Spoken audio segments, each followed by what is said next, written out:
Good morning.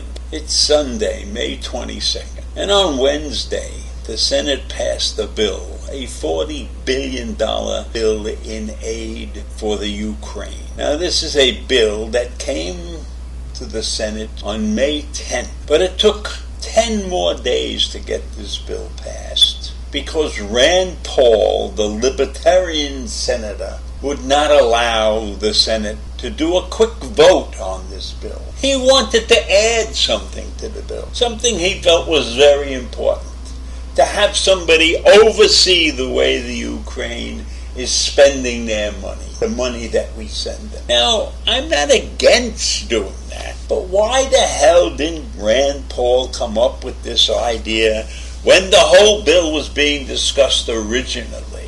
No, he has to wait till the last minute and then prove what a tough guy he is by stopping the vote.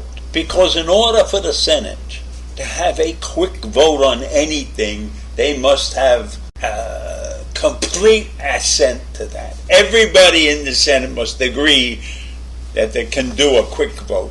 If one senator objects, and that senator is usually Rand Paul, then they have to wait and they have to do more work. So 10 days were wasted. And why did Rand Paul want them to waste those 10 days? Not necessarily just because he wanted to have an overseer on this bill.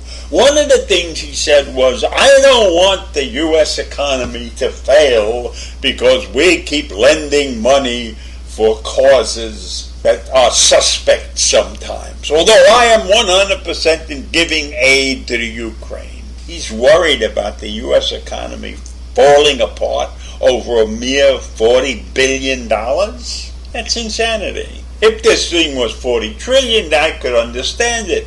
Or maybe a couple $100 billion, I could understand that also. But believe me, we have plenty of money in the United States. Rand Paul is just being his usual libertarian self. And I'll tell you how bad this situation was, because the Senate voted 86-11 in favor of this emergency package for the Ukraine military and for economic and humanitarian assistance. This is the largest U.S. package for the Ukraine to date. So I don't know how much money we've poured into this. Maybe we've given Ukraine $100 billion in aid.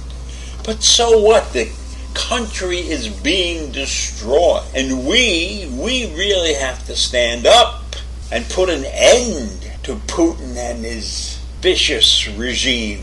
But we're not going to do it because we're not sending soldiers there, and everybody in NATO is not prepared to go to war either. So the only thing we're left with is to send this money.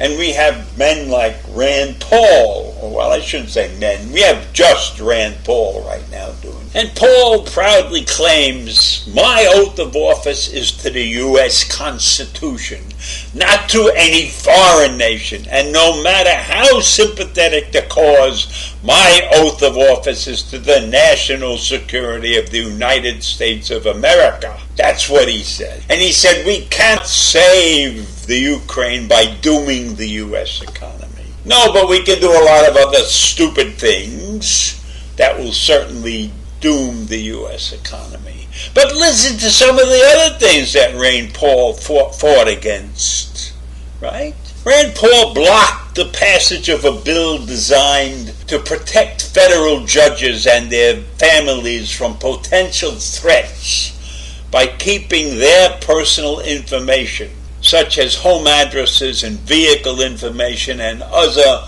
personally identifiable material, from databases and other public records. So Rand Paul was against that. And why was he against that? Well, not totally against that. He was angry because The Senate and Congress were not included in the bill. So he's worried about where his information would be and his cohorts in Congress and the Senate. Well, they don't get attacked usually like other people, like judges and everything. There's many more judges than there are congressmen. And congressmen have to go to work in the same place, and then they have to show up. So he's holding this whole thing up because he wants Congress protected and himself protected. Well, maybe he needs protection because he's an asshole. But everything takes time in this country. It takes hours and days to get anything done. And this guy produces constantly delaying tactics to get something done. If you want Congress to be protected, and the Supreme Court judges to be protected, and anybody else you could think of in the government who's doing a shitty job to be protected, then get another bill. Write another bill. Don't stop everything. Stop everything, because he has to get his 2 cents in. It's a disgrace that we have a senator like Rand Paul in our ranks. But he's not the only guy I could complain about. And it's not necessarily bad to have somebody who always opposes and makes you think about things. But Rand Paul, in my opinion, just wants to be seen.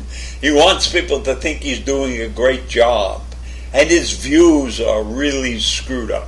So progress in this country is very slow because of people like Rand Paul. And why isn't he up there screaming about the gun violence and something that's really doing damage to this country? No, I'm probably sure that he's a gun advocate. For those of you who don't know, he's the junior senator from Kentucky. So I really am going to stop this rant right now, and I'll see you in the morning. Bye.